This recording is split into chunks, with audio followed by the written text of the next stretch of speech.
I'm going to speak in some radical terms today because I believe that this whole industry is going under a huge transformation. This is a $7 trillion economy, which has been identified by Merrill in March. Just to put it into context, $7 trillion is nearly 3 times India's GDP. It is more than half of China's GDP. It would be probably the 3rd largest GDP in the world if this was GDP number. This is almost 10% of the world GDP. This is the opportunity identified by Merrill, and this is going to cut across all transportation sectors. I'm not talking about PRT alone, but this is probably the largest opportunity mankind has ever had for investment. So this is the space that we chose for ourselves to be under. And despite the fact that it has taken many, many years, we are very, very glad that we are, because this is not going to go out of fashion for a long, long time. I would now speak a little bit about disruption, because we have experienced more and more rapidly disruption taking place all over the world. And I'm going to speak about why it has happened and how it is happening. And just a few examples. When Rockefeller discovered oil, whale oil that used to light our lamps disappeared overnight. When the Model T Ford came out in the early 1900s, there is a photograph that you will see of 1900 New York in the year 1900, where there was one car in a crowded street full of horse carriages. 13 years later, the same place, the photograph is, you can't find the horse. It is crowded with cars, the Model T Ford and others like it. This created the revolution. And within 13 years, it completely supplanted a mode of transport that was prevalent all over the world. Just 13 years. There is some other examples. For example, AT&T, which was the largest landline company in 1985, hired an unknown company called McKinsey, tongue-in-cheek, to ask them what is the future of mobile phones in the world. And McKinsey suggested that in 15 years, by the year 2000, the total market would be about 0.9 million mobile phones. Well, in the US alone, by the year 2000, it was 109 million mobile phones. AT&T listened to McKinsey and did not go into mobile phones. And you know what's happened to AT&T and the landlines and so on. What I'm trying to suggest, and this is so true with the solar industry and so on, it is just replacing energy sources. This is moving so fast that you really have to keep up with it, and you really have to be prepared for it. Otherwise, it is going to destroy industries. I would like to now take some examples of what happened when some prominent companies and prominent industries ignored the warning signs of disruption. Take, for example, Kodak. They never thought that the smartphone would disrupt their entire business, but it did. There are some other very interesting examples when the smartphone was made, I believe in 2005 or 2007, the Nokia felt that this was too expensive and that it was $700 or something like that it would be too expensive, so they ignored the smartphone. And now look what's happened to Nokia. Who uses Nokia anymore? So let's now talk about the car, about the Model T Ford, which caused the revolution in the 20th century. The effect and the impact of this car is what created this. And it created this. It also created this. There is no way that this is going to sustain itself. There is, how many roads are you going to build?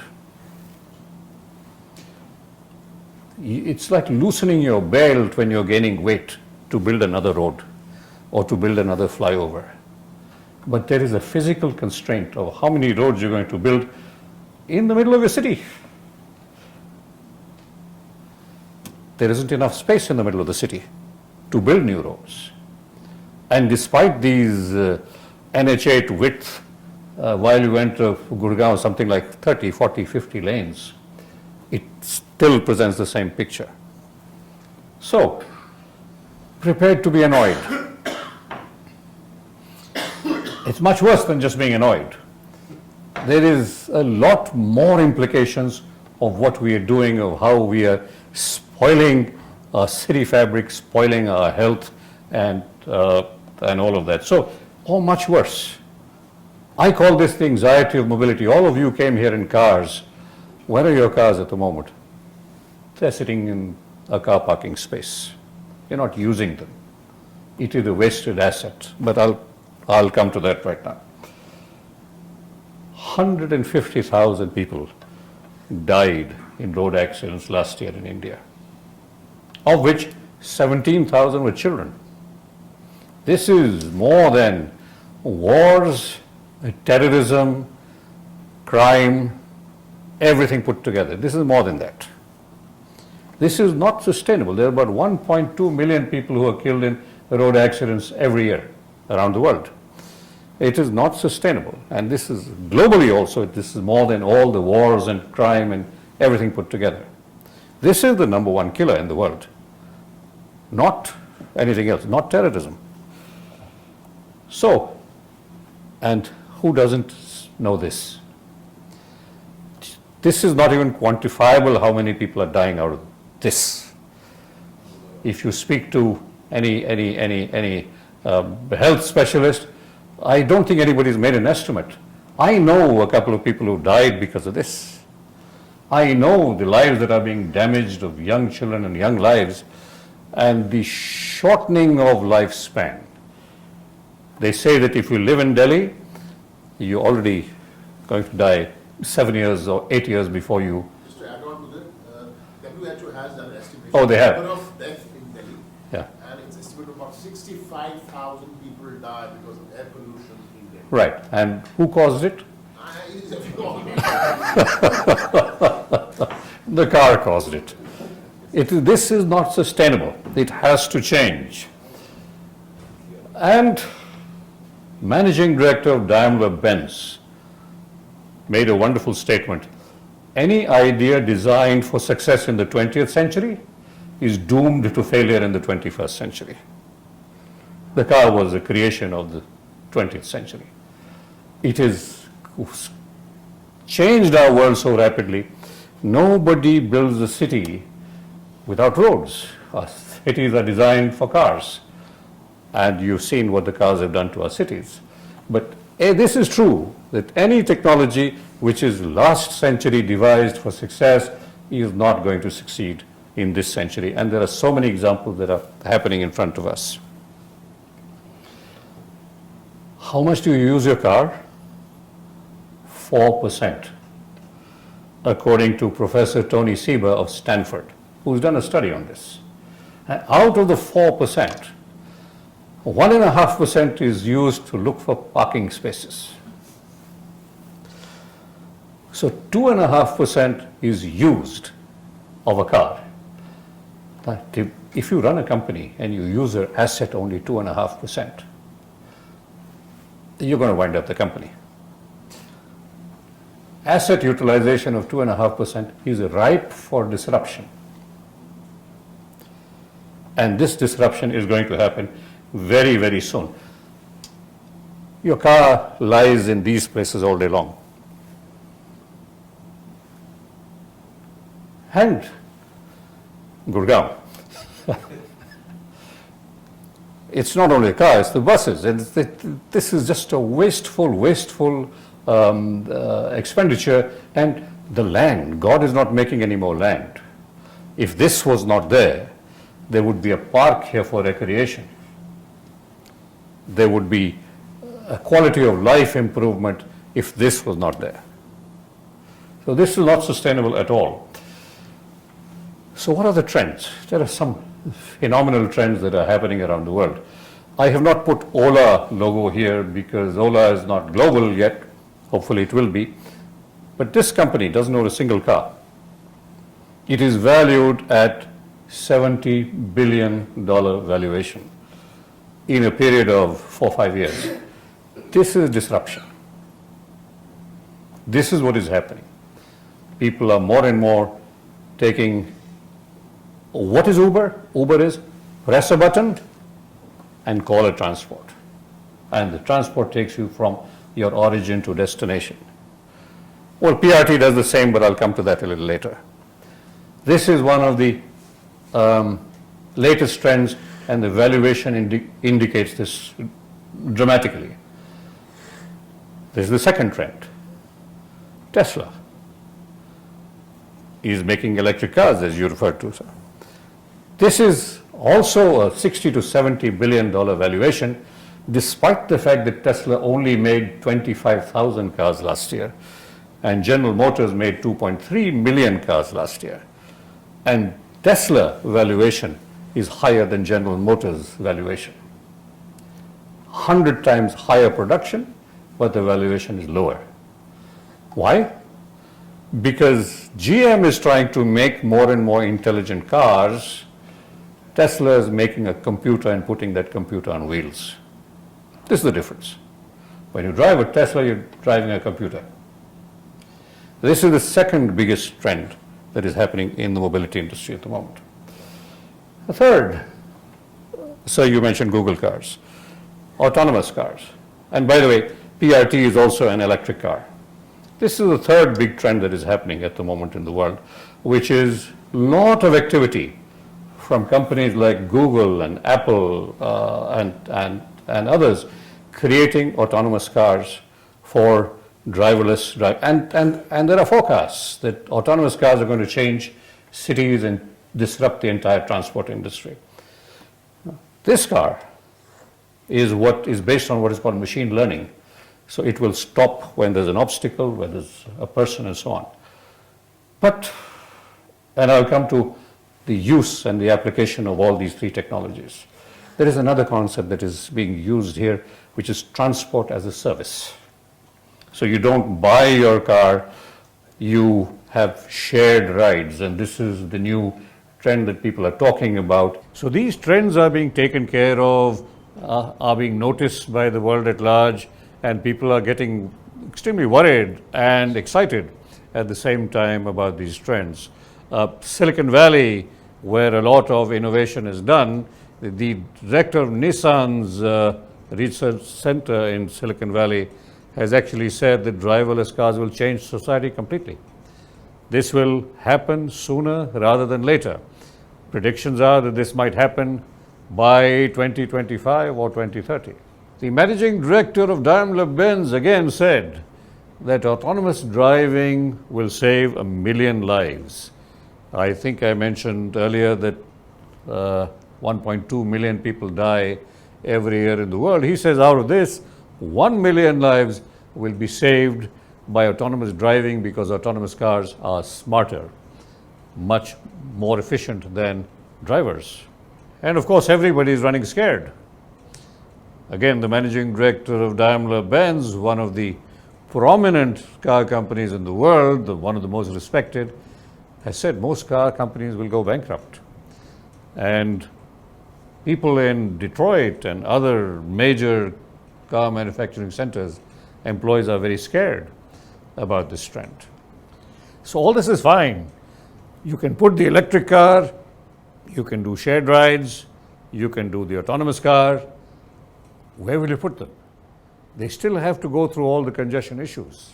They still have to go through crowded cities all over the world.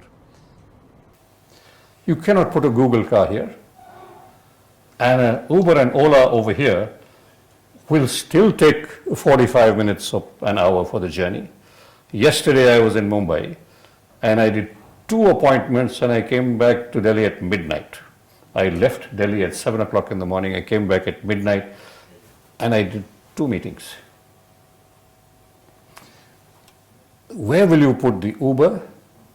Is that going to solve this problem? Or the Google, or the Tesla? This is the reality not only of India. This, and I will not take the names of the cities, because some people might get sensitive here. But this is a universal phenomenon. Oh, here, you can see the Reliance signs on top of the billboard. So this is India. You cannot put these 3 things over here. I will not tell you which city that is. It is a part of the NCR. Roads get like this. Where will the Ubers and the Googles operate over here? Same city at night. Not in India.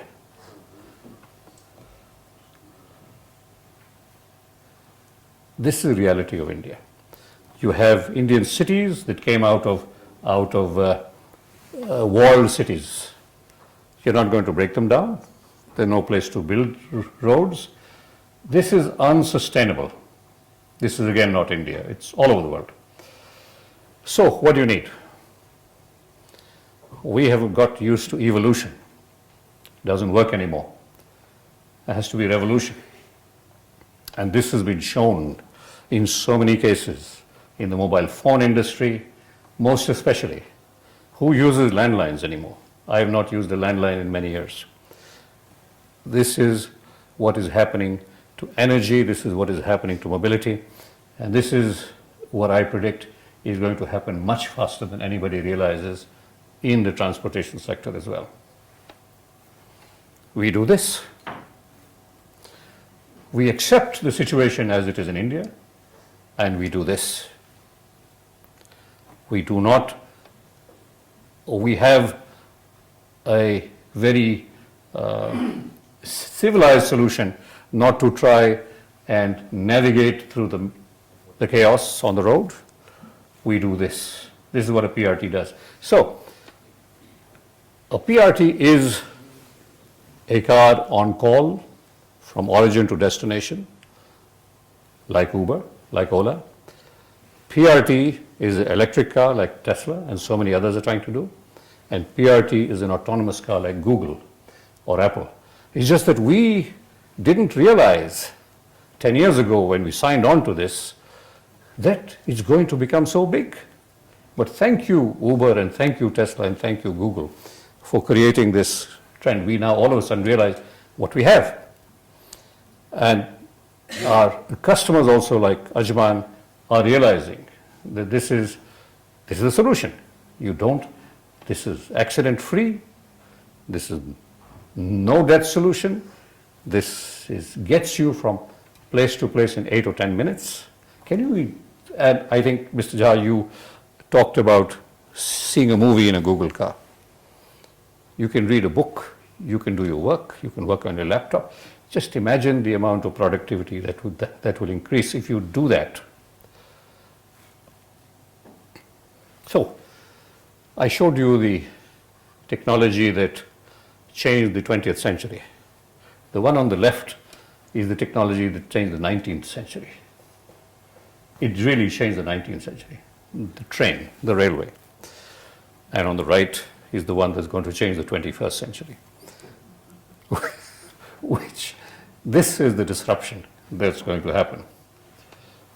It is said that the best time to plant a tree is 20 years ago.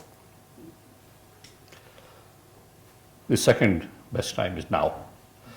Because anything that you invest now in transportation, you are locked in for 40, 50, 80 years. And this is the reason why PRT is not going to happen that much in the West or in Europe, in America, because of the saturation of infrastructure that has been invested in with vested interests, which is not going to change as rapidly. But we in India, who have built only 10% of this country and are on this fantastic journey to build the rest, we have this leapfrog ability in technology to go ahead and create something for the future that will change our entire country, our environment. This is, ladies and gentlemen, what we need to do. And this is the Ajman project, which we have signed, and very excited for this. And this is going to be a showcase in the Middle East, and very soon in India. We have some cities which are procuring PRT already under bids, and so this year hopefully there will be 1 or 2 more cities that we will close for PRT. And once this happens, then like what happened in the metro system, every city wants it. Hopefully this will happen in India as well, and every city is going to want the PRT. By the way, Mr. Gadkari is a great proponent of PRT. And the Niti Aayog in January this year said that PRT is applicable for all Indian cities in an official statement. So the official acceptance is now coming in the year 2000. And so I would say use technology and good design in a more organized way rather than have this in the cities. Choose the more logical route rather than getting lost. And so that my fickle mind, and I'm the Indian consumer, so my fickle mind and sometimes destructive mind does not have bad choices to make. That concludes it, and we should now get into a discussion. Thank you very much.